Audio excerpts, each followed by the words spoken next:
وَلَقَدْ يَسَّرْنَا الْقُرْآنَ لِلذِّكْرِ فَهَلْ مِن مُّدَّكِرٍ۔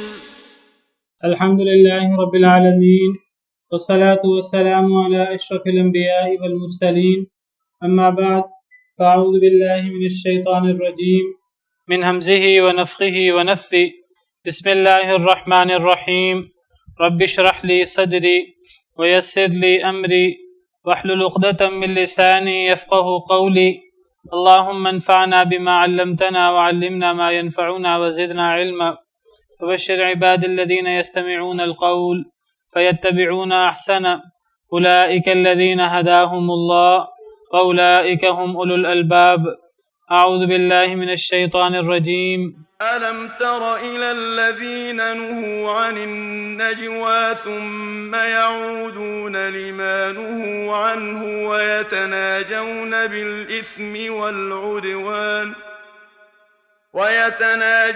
بالإثم والعدوان ومعصية الرسول وإذا جاءوك حيوك بما لم يحيك به الله ويقولون في أنفسهم لولا يعذبنا الله بما نقول حسبهم جهنم يصلونها فبئس المصير يا أيها الذين آمنوا إذا تناجيتم فلا تتناجوا بالإثم والعدوان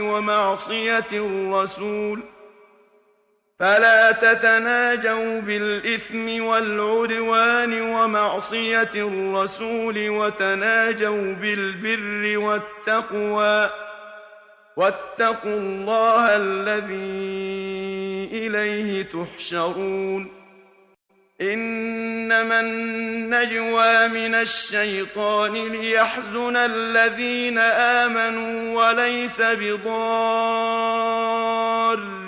شيئا إلا بإذن الله وعلى الله فليتوكل المؤمنون أعوذ بالله من الشيطان الرجيم بسم الله الرحمن الرحيم ألم تر إلى الذين نهوا عن النجوى ثم يعودون لما نهوا عنه ويتناجون بالإثم والعدوان ومعصية الرسول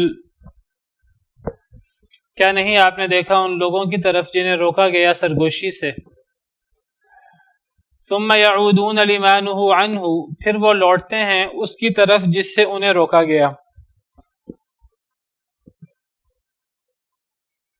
وَيَتَنَاجَوْنَ بِالْإِثْمِ وَالْعُدْوَانِ وَمَعْصِيَةِ الرَّسُولِ اور وہ سرگوشیاں کرتے ہیں گناہ کی، زیادتی کی اور رسول کے نافرمانی کی۔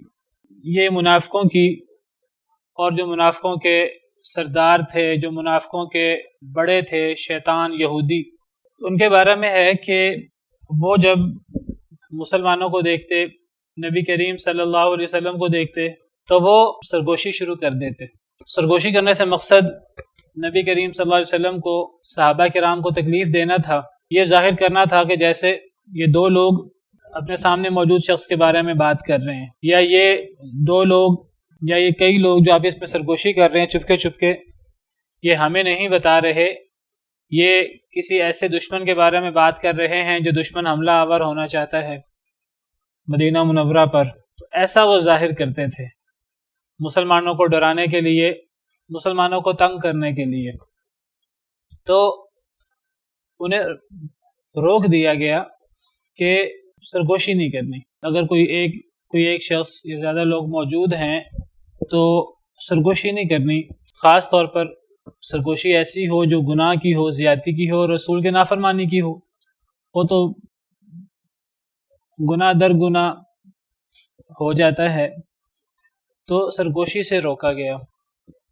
لیکن وہ کیا کرتے ہیں کہ جس سرگوشی سے انہیں روکا گیا ہے وہی سرگوشی، کچھ دیر وہ رکے رہے، پھر انہوں نے وہ کام دوبارہ کرنا شروع کر دیا، جس سے انہیں روکا گیا وہی کام، اسی کام پہ وہ دوبارہ لوٹ گئے۔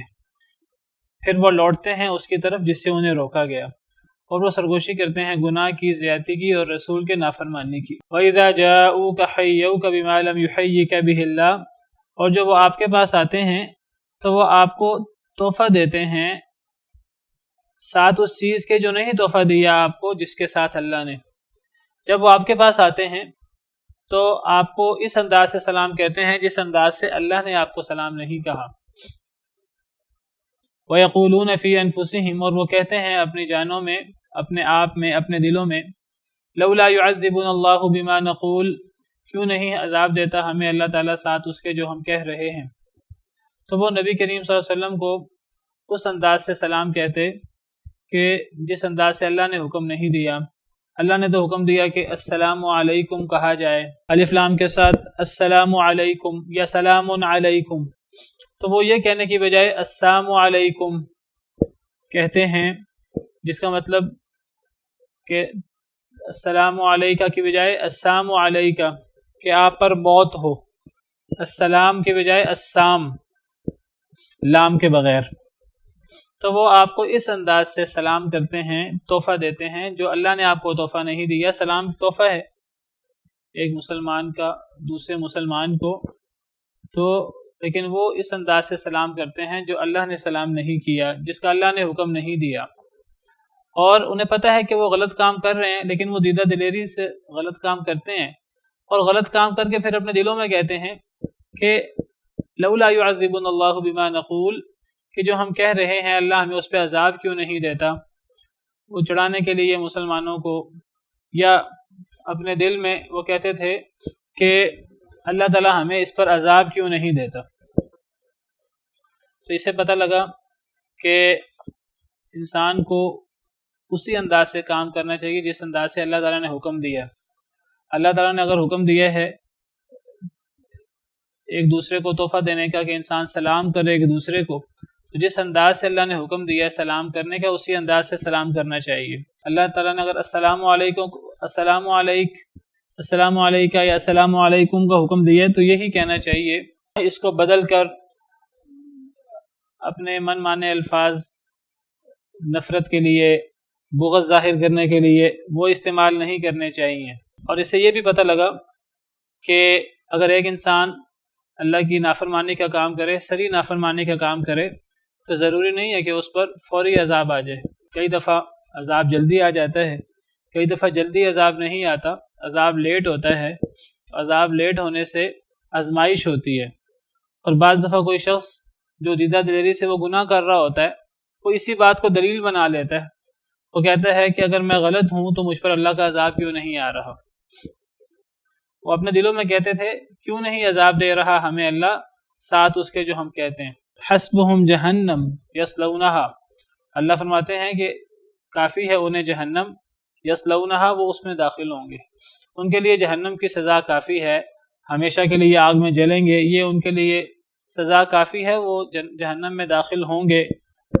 وہ اس کو مانے یا نہ مانے، اس چیز میں کچھ تاخیر ہے، کچھ مہلت ہے اللہ نے رکھی ہے، وہ اس مہلت کی وجہ سے سمجھیں کہ ہم غلط کام نہیں کر رہے، ہم صحیح ہیں، وہ اس تاخیر کی وجہ سے سمجھیں کہ ہمیں کوئی عذاب نہیں آنا، وہ جو سمجھتے ہیں سمجھتے رہیں۔ اللہ کی طرف سے یہ اٹل فیصلہ ہے کہ اللہ نے ان کو سزا دینی ہی دینی ہے، تو اللہ نے ان کی سزا کے لیے جہنم تیار کر رکھی ہے، وہ جہنم میں داخل ہوں گے اور جہنم کی سزا ان کے لیے کافی ہے۔ تب پتہ لگ جائے گا کہ یہ کتنے صبر کرنے والے ہیں جہنم پر اور آگ پر۔ فما اصبرہم علی النار، سورہ بقرہ میں فرمایا کہ ان کا کتنا صبر ہوگا آگ پر۔ یہ اس وقت تو بڑی بڑی باتیں کر رہے ہیں کہ اگر تم سچے ہو تو اللہ کا عذاب لے آؤ، اگر تم سچے ہو تو ہم پر ہلاکت طاری ہو جائے، ہم پر اللہ کا عذاب آ جائے، ہم جہنم میں چلے جائیں اگر ہم جھوٹے ہیں، اگر تم اپنی بات میں سچے ہو، اگر ہم غلط ہیں تو ہم پر اللہ کا عذاب آ جائے۔ اللہ تعالیٰ فرماتے ہیں کہ اللہ کا عذاب آئے گا اور اللہ کا عذاب انہیں کافی ہوگا، اور وہ اس اللہ کے عذاب میں ضرور داخل ہوں گے۔ فبئس المصیر، بہت ہی بری لوٹنے کی جگہ ہے۔ لیکن چونکہ وہ لیٹ ہے اس لیے یہ لوگ مذاق اڑا رہے ہیں، یہ لوگ باتیں کر رہے ہیں۔ اس سے پتہ لگتا ہے کہ انسان کو جو مہلت ملتی ہے وہ مہلت ایک لحاظ سے اللہ کی طرف سے رحمت ہے، اللہ کی طرف سے آسانی ہے کہ اللہ تعالیٰ مہلت دے دیتے ہیں کہ انسان دوبارہ غور کر لے، تیسری دفعہ غور کر لے، بار بار غور کر لے۔ لیکن کئی دفعہ اللہ کی طرف سے جو رحمت ہے یہ انسان کے لیے ایک آزمائش بن جاتی ہے۔ انسان سمجھتا ہے کہ مجھ پر اللہ کا عذاب آنا ہی نہیں۔ ایک انسان گناہ کرتا ہے اور گناہ کرنے کے بعد اس پر دنیاوی آسائشیں مزید آتی ہیں تو وہ سمجھتا ہے کہ میں تو غلطی کر ہی نہیں رہا۔ وہ اپنی غلطی کو غلطی نہیں سمجھتا، وہ اس کو جسٹیفائی کرنا شروع کر دیتا ہے، اگر میں غلط ہوں تو مجھ پر اللہ کا عذاب کیوں نہیں آ رہا۔ یا ایھا الذین آمنوا اذا تناجیتم فلا تتناجوا بالاثم والعدوان ومعصیۃ الرسول، اے ایمان والو جب تم آپس میں سرگوشی کرو، فلا تتناجوا بالاثم والعدوان ومعصیۃ الرسول، پس نہ تم سرگوشی کرو آپس میں بالاثم گناہ کے ساتھ، والعدوان زیادتی کے ساتھ، ومعصیۃ الرسول اور رسول کے نافرمانی کے ساتھ، وتناجوا بالبر والتقوی، اور آپس میں سرگوشی کرو بالبر والتقوی نیکی کے ساتھ اور تقوی کے ساتھ۔ اصل میں منافق لوگ، یہودی لوگ مسلمانوں کو تنگ کرنے کے لیے یہ کام کرتے تھے، جس میں پچھلی آیت سے پتہ لگا۔ تو جب اللہ تعالیٰ نے انہیں منع فرمایا جن کا مقصد غلط تھا، جو سرگوشی ہی گناہ زیادتی کی کرتے تھے اور وہ تنگ کرنے کے لیے کرتے تھے، جب اللہ نے سرگوشی سے منع فرما دیا انہیں، تو پھر اللہ تعالیٰ نے ان کے ساتھ ساتھ مسلمانوں کو بھی اس سے منع فرما دیا کہ جو مسلمانوں کے مخالف ہیں ظاہراً یا باطناً وہ بھی سرگوشی نہ کریں اور مسلمان بھی سرگوشی نہ کریں۔ بعض دفعہ اللہ تعالیٰ ایک کام کو منع کر دیتے ہیں، ایک کام سے، اس کام سے اللہ تعالیٰ ان لوگوں کو منع کرتے ہیں کہ جو لوگ غلط کام کر رہے ہوتے ہیں، جن لوگوں کا مقصد غلط ہوتا ہے۔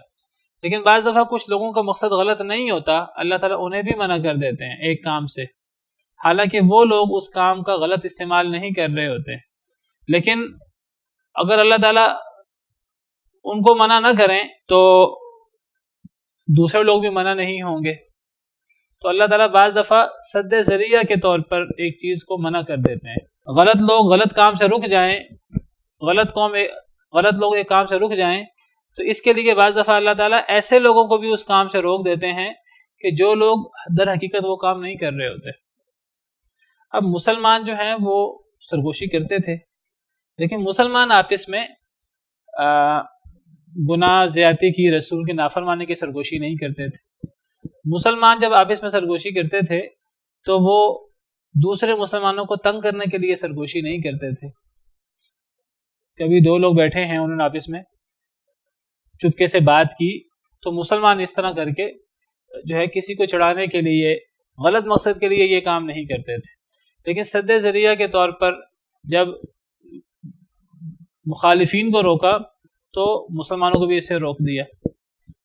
یہ اس کی مثال ایسے ہی ہے جیسے کہ یہودی بدبخت اور ان کے جو پیروکار ہیں منافقین، یہودیوں میں بھی منافقین تھے، اسلام ظاہر کرتے تھے، تو اس قسم کے لوگ جو ہیں وہ نبی کریم صلی اللہ علیہ وسلم کو جب آپ کوئی بات کہتے وہ بھی آپ کی مجلس میں ہوتے، یہ ثابت کرنے کے لیے کہ ہم مسلمان ہیں، یہ ثابت کرنے کے لیے کہ ہم آپ کی باتیں سنتے ہیں، اور وہ اپنے آپ کو مسلمان ظاہر کرنے کے لیے نماز بھی پڑھ لیتے تھے، اس قسم کے کام بھی کر لیتے تھے۔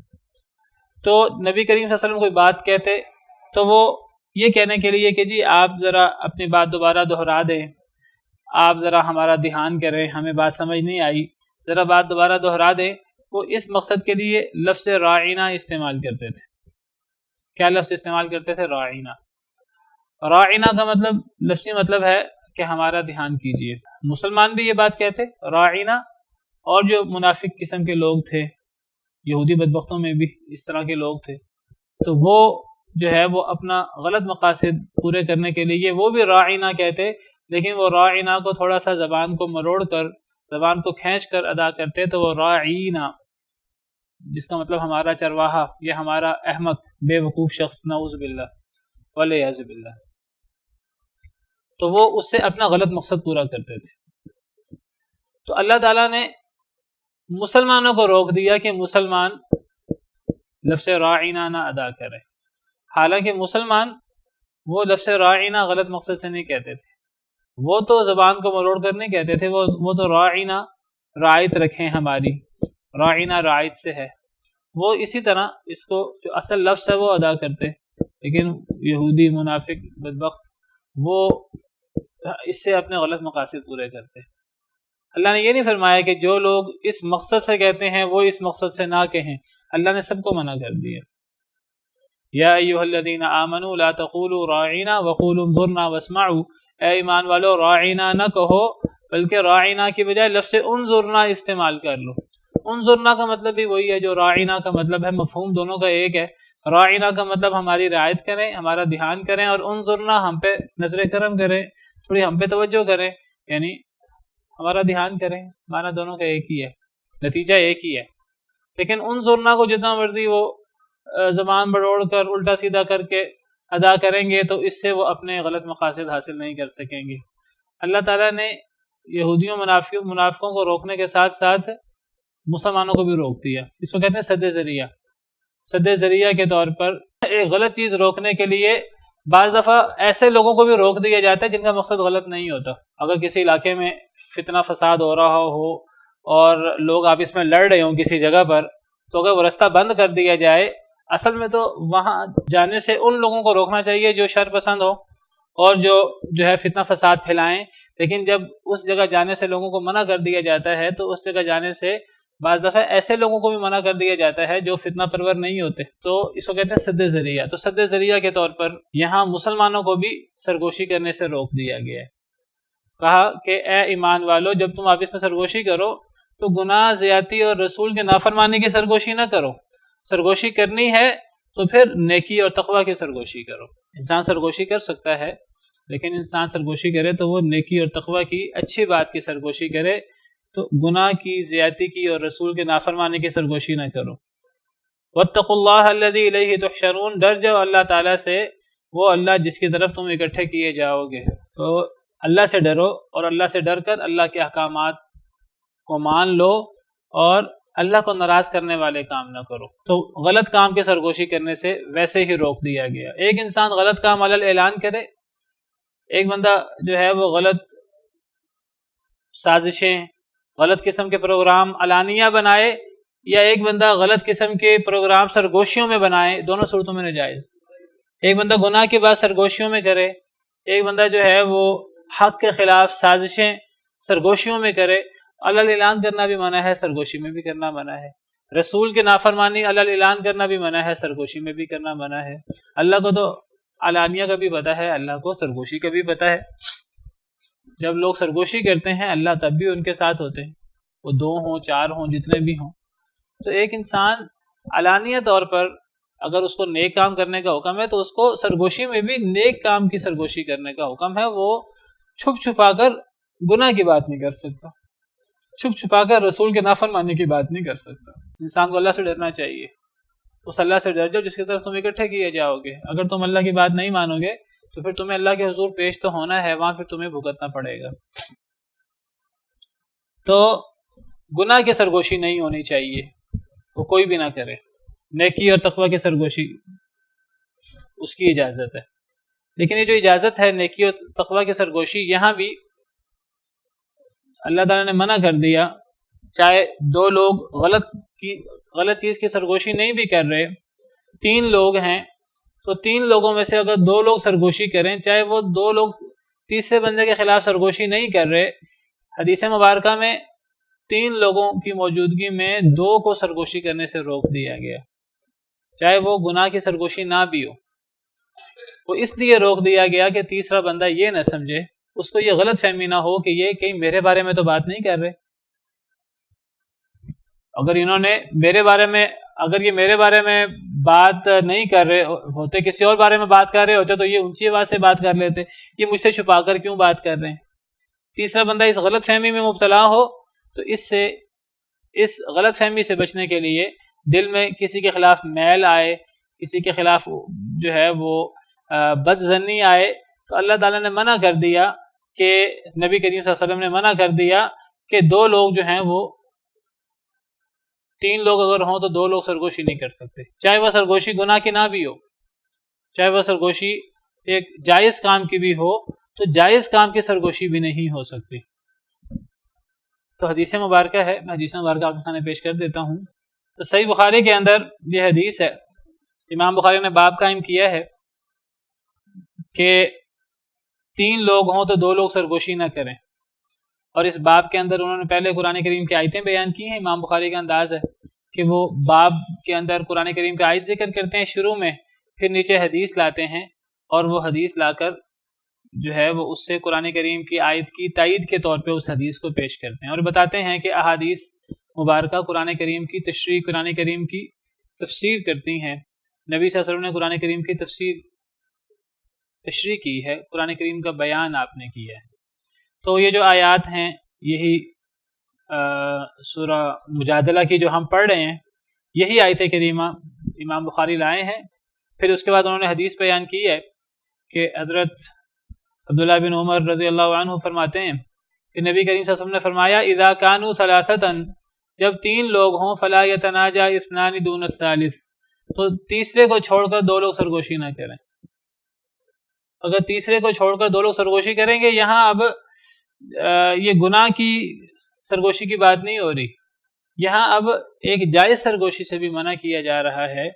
اگر 3 لوگ موجود ہوں تو پھر 2 لوگ سرگوشی کریں، اس سے منع کر دیا گیا تاکہ تیسرا بندہ بدظن نہ ہو۔ یہ بھی اسلام کا ایک بڑا عظیم حکم ہے کہ ایک مسلمان کا دوسرے مسلمانوں سے تعلق محبت کا، پیار کا ہونا چاہیے، خیر خواہی کا ہونا چاہیے۔ کوئی ایسا عمل کسی مسلمان سے سرزد نہ ہو کہ دوسرا بندہ بلا وجہ بدظنی میں مبتلا ہو۔ اللہ تعالیٰ نے ایسی چیزوں سے روک دیا ہے جو چیزیں باقاعدہ صریحاً غلط تو نہیں ہے، لیکن اس کی وجہ سے کوئی بندہ بدظنی میں مبتلا ہو سکتا ہے۔ تو ہمارے دین کے اندر ہمیں یہ تعلیمات ملتی ہیں کہ اگر کوئی ایسا کام ہو جو، دیکھیں ہر کام کی بنیاد تقوی، ہر کام کی بنیاد نیت ہے انسان کی نیت غلط ہو تو ایک چیز غلط ہوتی ہے، لیکن بعض ایسی چیزیں جس میں نیت غلط نہ بھی ہو وہ چیزیں بھی منع کر دی گئی ہیں صرف اس لیے کہ تیسرے بندے کو بدظنی نہ ہو۔ اب یہاں اگر 2 لوگ ایک جائز کام کی، ایک نیکی کے کام کی سرگوشی کریں، تیسرا بندہ موجود ہے تو ان 2 لوگوں کو نیکی کے کام کے، جائز کام کی بھی سرگوشی کرنا جائز نہیں ہے، تاکہ تیسرا بندہ بدظن نہ ہو، اس کے دل میں یہ خیال نہ آئے کہ کہیں میرے بارے میں تو بات نہیں ہو رہی، کہ میرے خلاف تو بات نہیں کر رہے، ممکن ہے وہ اس کے خلاف بات نہ کر رہے ہیں لیکن وہ بدظنی میں مبتلا ہو سکتا ہے۔ نبی کریم صلی اللہ علیہ وسلم نے دیکھا کہ آپ اعتکاف بیٹھے ہوئے تھے، آپ کی بیوی آپ سے ملنے آئی، تو آپ کا گھر قریب تھا ان بیوی کا، زوجہ مطہرہ کا، آپ ان کو چھوڑنے چلے گئے۔ کوئی کام ہو ضروری تو انسان ضرورت کے لیے اعتکاف سے نکل سکتا ہے وقتی طور پر، تو آپ اپنی بیوی کو گھر چھوڑنے کے لیے نکلے تو آپ نے دیکھا کہ 2 لوگ جو ہیں وہ گزر رہے ہیں، تو آپ نے جب انہیں دیکھا تو آپ نے انہیں بلایا اپنے پاس، اور بلا کر آپ نے کہا کہ یہ جو میرے ساتھ خاتون ہے یہ میری بیوی ہے، یعنی گویا کہ آپ نے انہیں صفائی پیش کی کہ بدظنی نہ کرنا کہ میں کسی غیر محرم خاتون کے ساتھ میں جا رہا ہوں، کسی غیر عورت کے ساتھ جا رہا ہوں، یہ میری بیوی ہیں۔ وہ حیران پریشان ہو گئے، عرض کرنے لگے کہ اے اللہ کے نبی صلی اللہ علیہ وسلم، کیا آپ اللہ کے نبی ہیں؟ ہم آپ کے بارے میں ایسا سوچ بھی سکتے ہیں کہ آپ جو ہے وہ اپنی بیوی کے علاوہ کسی اور عورت کے ساتھ جو ہے وہ آپ جائیں گے، غیر محرم عورت کے ساتھ؟ ہم تو یہ تصور بھی نہیں کر سکتے آپ کے بارے میں۔ آپ نے فرمایا نہیں، شیطان جو ہے وہ انسان کے جسم میں ایسے دوڑتا ہے جیسے خون دوڑتا ہے۔ نبی صلی اللہ علیہ وسلم نے 1500 سال پہلے فرما دیا کہ خون دوڑتا ہے انسان کے جسم میں۔ سائنس نے کچھ پہلے اس کو دریافت کیا ہے، لیکن نبی صلی اللہ علیہ وسلم جن کی زبان سے حق کے علاوہ کچھ نہیں نکلتا تھا، جو بات فرماتے تھے وہ وحی کی روشنی میں ہوتی تھی۔ آپ نے فرمایا جس طرح ہمارے جسم میں خون دوڑتا ہے اس طرح شیطان دوڑتا ہے، تو آپ نے فرمایا کہ شیطان تمہارے دلوں میں بدظنی پیدا کر سکتا ہے، تو میں نے چاہا کہ میں اس بدظنی کو ختم کر دوں۔ اس سے پتہ لگا کہ ہمارے دین کے اندر ایسے جائز کام، اس سے بھی وہاں بھی جو ہے وہ بعض جائز کاموں سے منع کر دیا گیا صرف بدظنی کو ختم کرنے کے لیے۔ اور اگر کہیں بدظنی کا امکان ہو، انسان کو چاہیے کہ انسان اس کی صفائی پیش کر دے دوسرے بندے کے سامنے، چاہے وہ اپنے اندر بالکل ٹھیک ہو، اس کو صفائی پیش کر دینی چاہیے، ورنہ شیطان تو ساتھ لگا ہے، وہ بدظنی پیدا کرے گا اور مسلمانوں کے اندر کینہ اور بغض پیدا ہوگا۔ جی نہیں دیکھیے غیبت میں تو سرگوشی میں ضروری نہیں ہے کہ انسان کسی تیسرے بندے کے بارے میں بات کر رہا ہے. دیکھیے اگر ایک انسان 3 لوگ ہیں 2 لوگ سرگوشی کریں گے, یہاں دیکھیے وہ 2 لوگ تیسرے بندے کے بارے میں بات کر سکتے ہیں. اگر 2 لوگ تیسرے بندے کے بارے میں کوئی منفی بات کریں تو یہ غیبت بنے گی, غیبت بھی بنے گی, سرگوشی بھی بنے گی, بدظنی بھی پیدا ہوگی. لیکن اگر 2 لوگ جو ہیں وہ تیسرے بندے کے بارے میں بات نہیں کر رہے, اب تو یہ غیبت نہیں بن رہی, لیکن یہ بھی منع ہے. یہ اس لیے منع ہے کہ وہ اگلا بندہ بدظن ہو سکتا ہے کہ شاید میرے بارے میں بات کر رہے ہیں. ممکن ہے 2 لوگ تیسرے بندے کے بارے میں بات کر رہے ہیں اور تیسرے بندے کے بارے میں اچھی بات کر رہے ہوں کہ یہ بندہ اچھا ہے, لیکن ان کو تیسرے بندے کے بارے میں اگر اچھائی کی بات بھی کرنی ہے تو سرگوشی کے انداز میں نہیں کرنی کہ کہیں ہمارا بھائی بدظنی میں مبتلا نہ ہو. تو سرگوشی سے منع کر دیا, ایسی سرگوشی جو گناہ کی سرگوشی ہے اس سے منع کر دیا.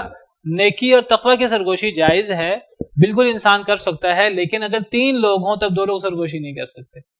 اب سوال پیدا ہوا کہ اگر 3 لوگوں سے زیادہ ہیں, 5 لوگ ہیں, 10 لوگ ہیں, تو کیا 2 لوگ سرگوشی کر سکتے ہیں؟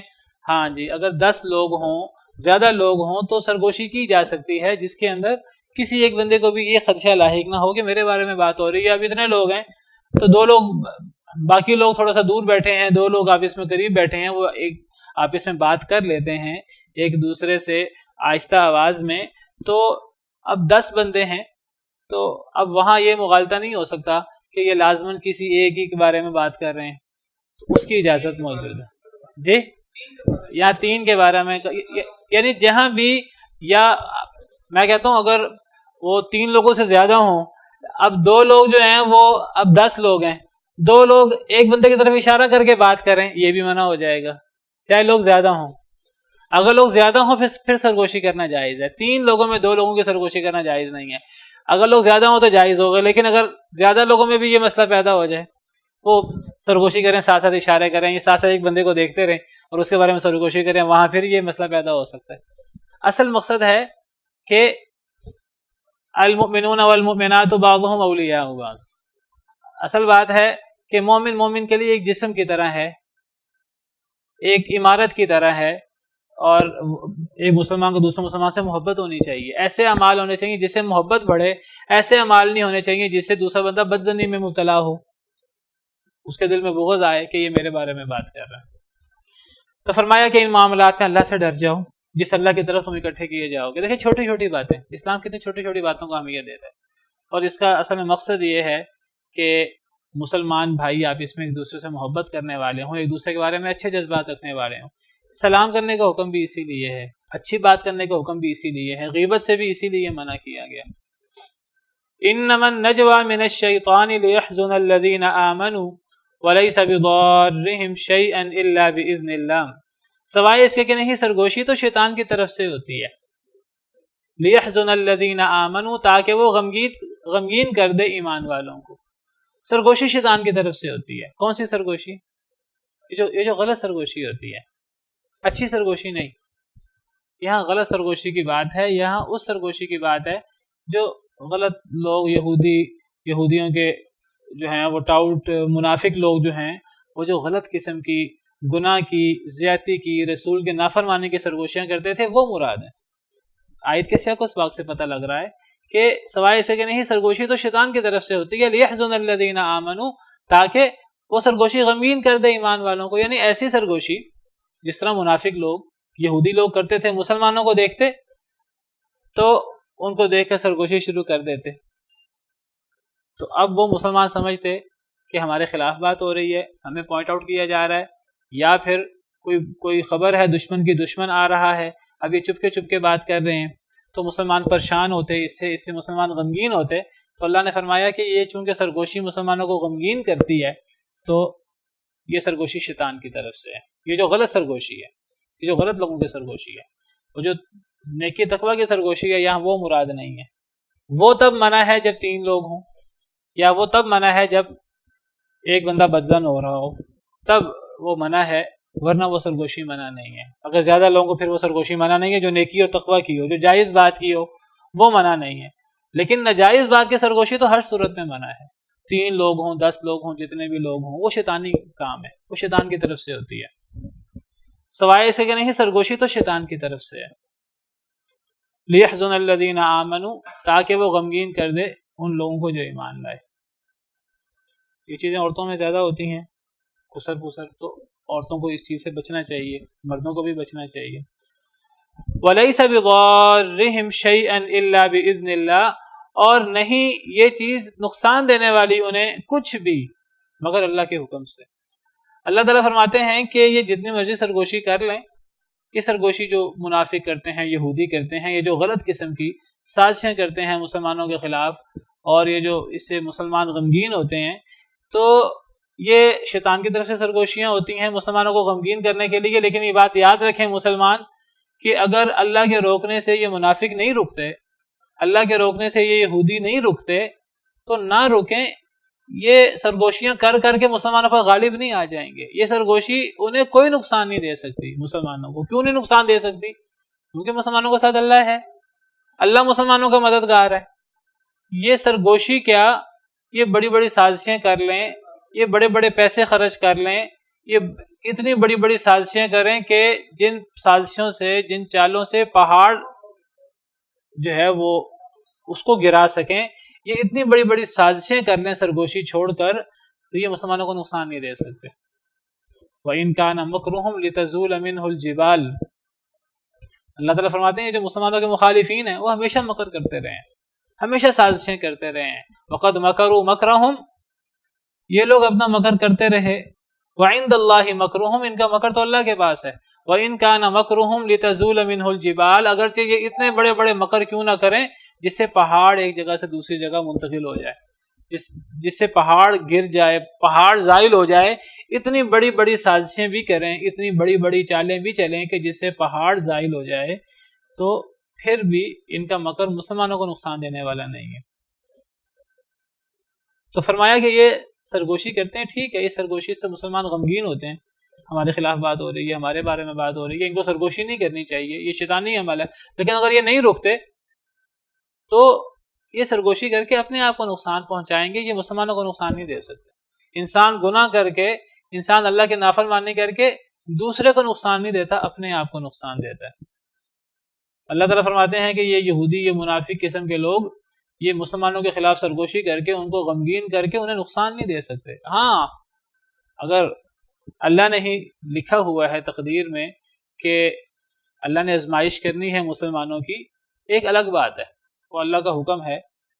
ورنہ کبھی بھی ان کی سرگوشیاں اور ان کی سازشیں یہ مسلمانوں کو نقصان نہیں دے سکتی. یہ بھی ہو سکتا ہے کہ وہ سرگوشی کریں، وہ چال چلیں اور ان کی چال وقتی طور پہ کامیاب ہو جائے اور وقتی طور پہ مسلمانوں کو نقصان ہو جائے، لیکن وہ اس لیے مسلمانوں کو نقصان نہیں ہوگا کہ وہ انہوں نے سرگوشی کی، انہوں نے خفیہ چال چلی اور نقصان ہو گیا.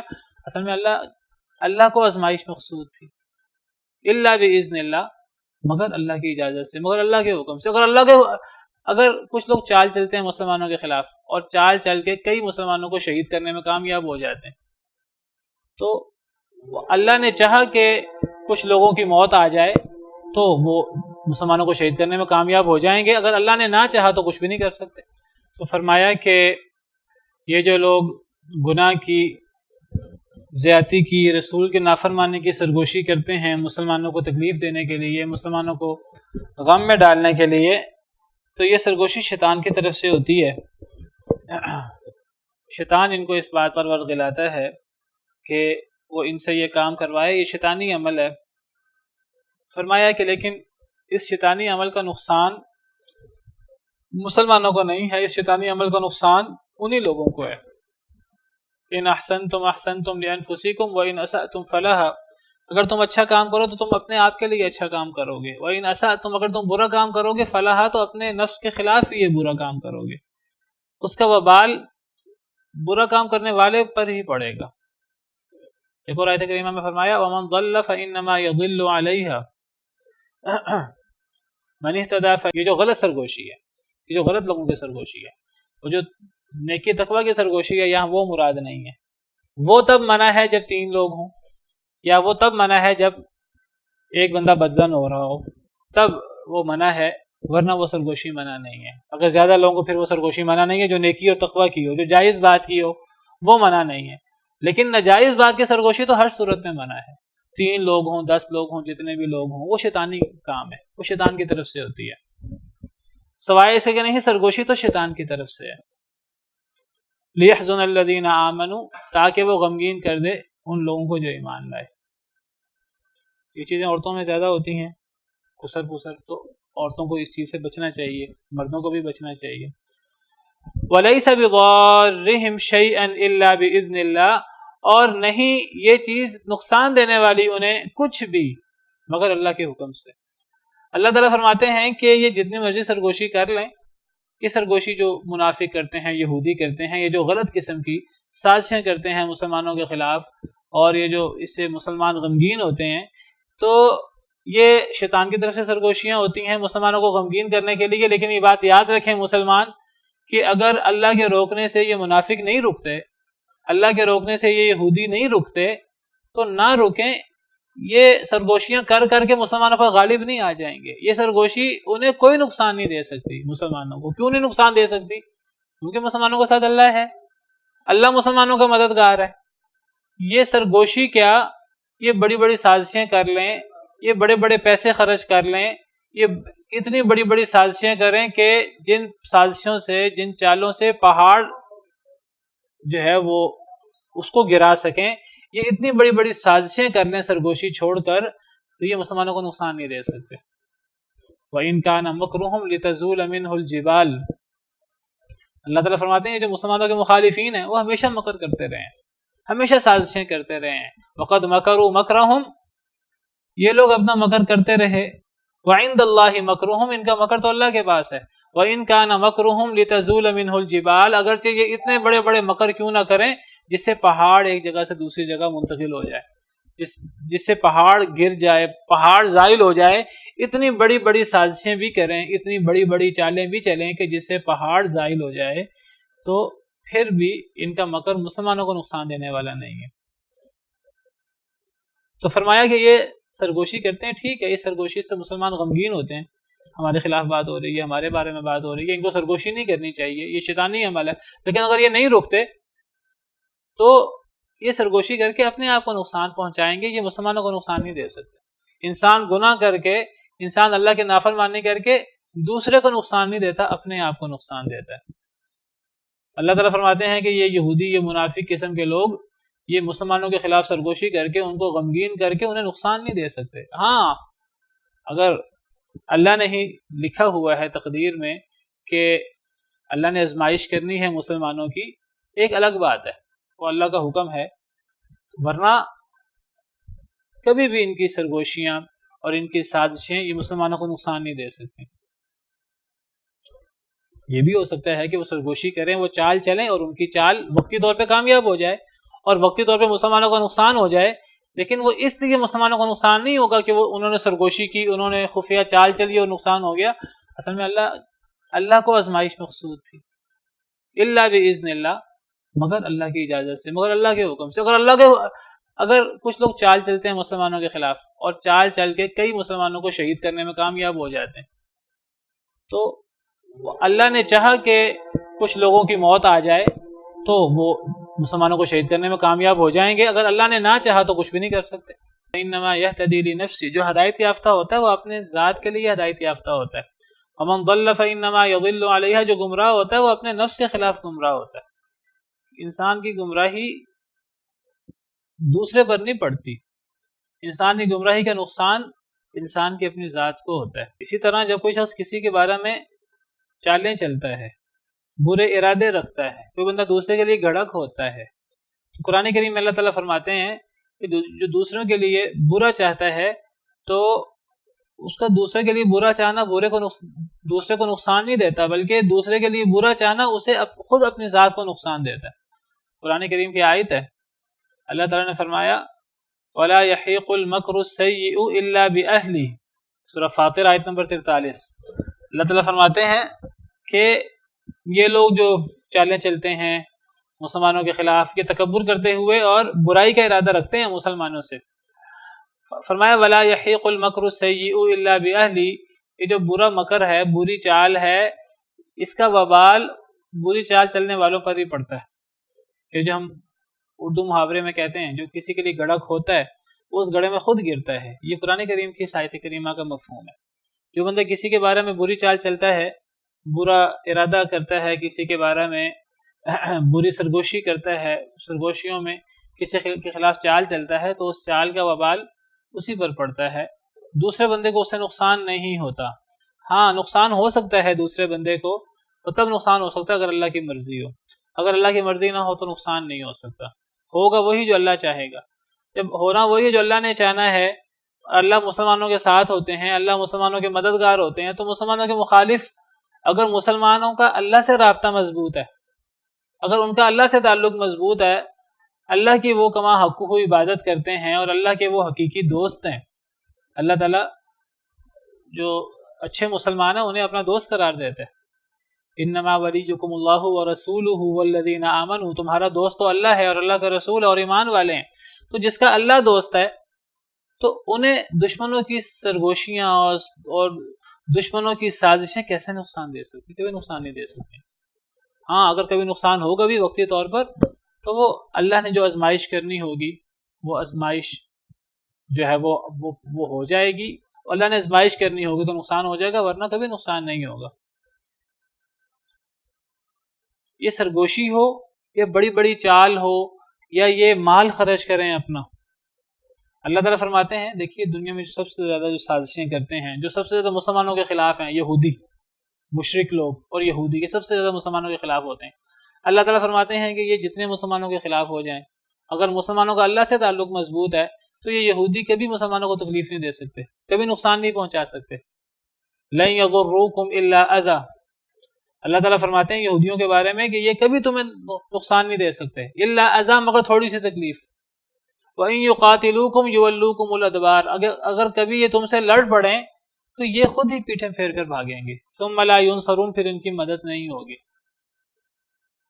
لیکن یہ اللہ کے وعدے کب ہیں؟ جب مسلمانوں کا اللہ سے تعلق مضبوط ہو۔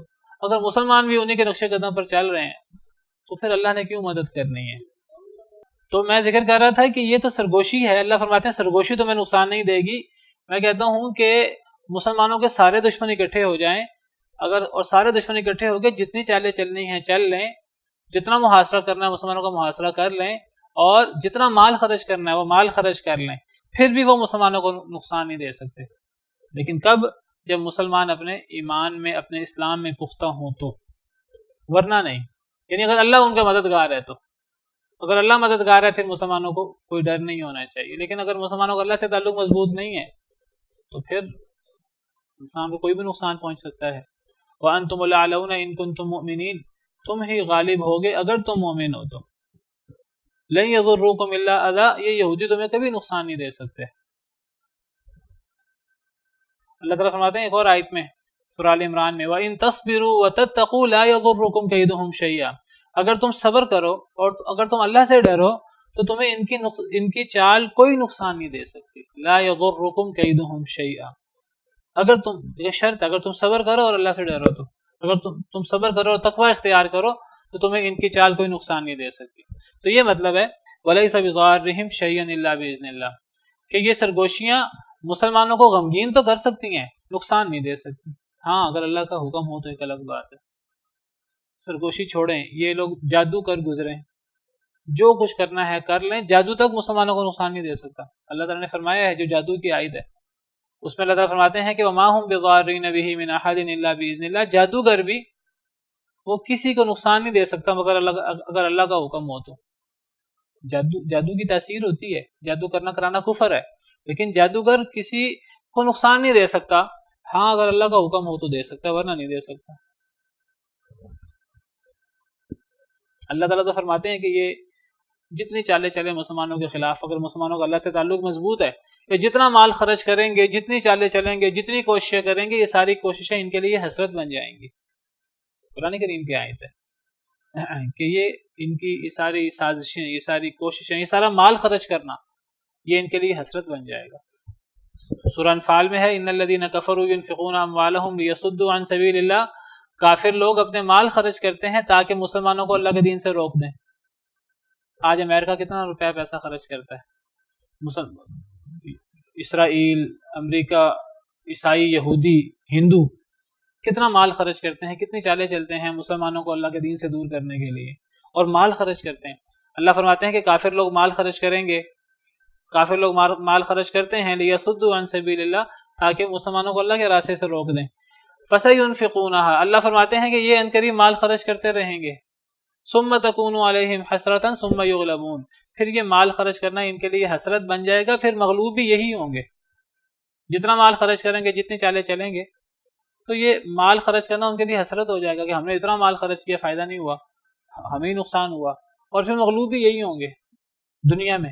والذین کفروا الی جہنم یحشرون، اور پھر جو کافر لوگ ہیں وہ جہنم میں بھی اکٹھے کیے جائیں گے۔ اخروی سزا بھی انہی کے لیے، دنیاوی سزا بھی انہی کے لیے، لیکن وہ مشروط ہے اگر مسلمان ان کا اللہ کے ساتھ تعلق مضبوط ہو تو۔ جی دیکھیے، جاسوسی سے عمومی طور پر تو منع کیا گیا، ولا تجسسوا، قرآن کی آیت ہے، یا ایھا الذین آمنوا اجتنبوا کثیرا من الظن ان بعض الظن اثم ولا تجسسوا، بدظنی نہ کرو کسی کے بارے میں اور جاسوسی نہ کرو۔ تو بلا وجہ جاسوسی نہیں کرنی چاہیے، لیکن اگر کسی جگہ کوئی اگر کہیں جو ہے وہ ایسے اطلاعات ہیں کہ یہاں کچھ لوگ جو ہیں وہ سازشیں کر رہے ہیں اور کچھ لوگ غلط کام کر رہے ہیں، تو اس کی جاسوسی ہو سکتی ہے، دشمنوں کی جاسوسی ہو سکتی ہے۔ نبی صلی اللہ علیہ وسلم خود دشمنوں کے لیے جاسوس بھیجتے تھے، جاسوس مقرر کرتے تھے۔ جنگ خندق کے موقع پر آپ نے جاسوس بھیجا۔ تو اسی طرح مسلمانوں کے اندر بعض دفعہ جو ہے وہ دشمن چھپے ہوتے ہیں، غدار چھپے ہوتے ہیں، تو ایسے لوگوں کی جاسوسی ہو سکتی ہے۔ اگر یہ کسی پر شبہ ہو کہ اس نے کوئی زیادتی کی ہے کسی پر، اس نے کسی کو قتل کیا ہے، تو تفتیش کرنے کے لیے اور جو ہے وہ مجرم تلاش کرنے کے لیے تو اس قسم کی جاسوسی ہو سکتی ہے۔ لیکن بلا وجہ جہاں کوئی شبہ نہیں ہے، کوئی ایسی بات نہیں ہے، تو عمومی حالت میں جاسوسی سے منع کیا گیا ہے۔ ولا تجسسوا، جاسوسی نہ کرو۔ اللہ عالم۔ فرمایا وعلی اللہ فلیتوکل المؤمنون، مومنوں کو اللہ پر ہی توکل کرنا چاہیے۔ اگر مومنوں کا اللہ سے تعلق ہے اور اللہ پر اعتماد ہے، تو تھوڑے بھی ہوں، ان کے پاس وسائل کم بھی ہوں، تو ان کو اللہ پر اعتماد کرنا چاہیے۔ ان کو اللہ کو چھوڑ کر دوسروں پر اعتماد کر کے دوسروں سے پیار و محبت کی پینگیں بڑھانا، ان سے تعلقات قائم کرنا یہ جائز نہیں ہے۔ انہیں اللہ پر بھروسہ کرنا چاہیے۔ اگر ان کا اللہ پر بھروسہ ہوا، کما حقہ، اللہ سے تعلق مضبوط ہوا، تو ان کو کسی سے ڈرنے کی ضرورت نہیں ہے۔ کبھی بھی دشمن ان پہ غالب نہیں آ سکیں گے۔ کم من فئۃ قلیلۃ غلبت فئۃ کثیرۃ باذن اللہ، کتنی چھوٹی جماعتیں بڑی بڑی جماعتوں پر غالب آئی ہیں اللہ کے حکم سے۔ واللہ مع الصابرین، اللہ صبر کرنے والوں کے ساتھ ہے۔ تو اگر اللہ پر ایمان ہے، اللہ پر اعتماد ہے، اللہ پر توکل ہے، اور مومن کا اللہ پر توکل ہونا چاہیے، تو دشمنوں سے ڈرنے کی کوئی ضرورت نہیں ہے۔ دشمن کبھی نقصان نہیں دے سکتا۔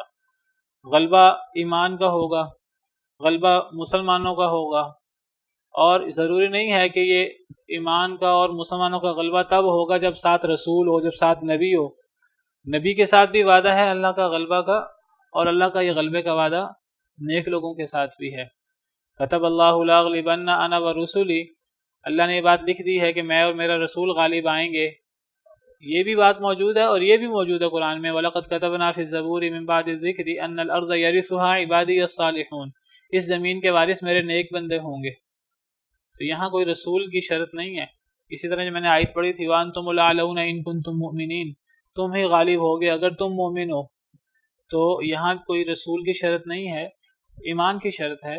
ایمان موجود ہوگا تو تم ہی غالب ہوگے۔ اسی طرح فرمایا اِنَّا لَنَنصُرُ رُسُلَنَا وَالَّذِينَ آمَنُوا فِي الْحَيَاةِ الدُّنْيَا وَيَوْمَ يَقُومُ الْأَشْهَادُ، ہم اپنے رسولوں کی بھی مدد کرتے ہیں اور ایمان والوں کی بھی مدد کرتے ہیں دنیا کی زندگی میں۔ وَيَوْمَ يَقُومُ الْأَشْهَادُ، اور جس دن گواہیاں قائم ہوں گی، جس دن گواہ قائم ہوں گے قیامت کے دن، تو اللہ دنیا میں بھی اور قیامت کے دن بھی رسولوں کی اور ایمان والوں دونوں کی مدد کرتے ہیں۔ تو اگر مسلمانوں کا اللہ سے تعلق مضبوط ہو، اللہ پر ایمان ہو، تو مسلمانوں کو کسی سے ڈرنے کی ضرورت نہیں ہے۔ سبحان ربک رب العزت عما یصفون وسلام علی المرسلین والحمد للہ۔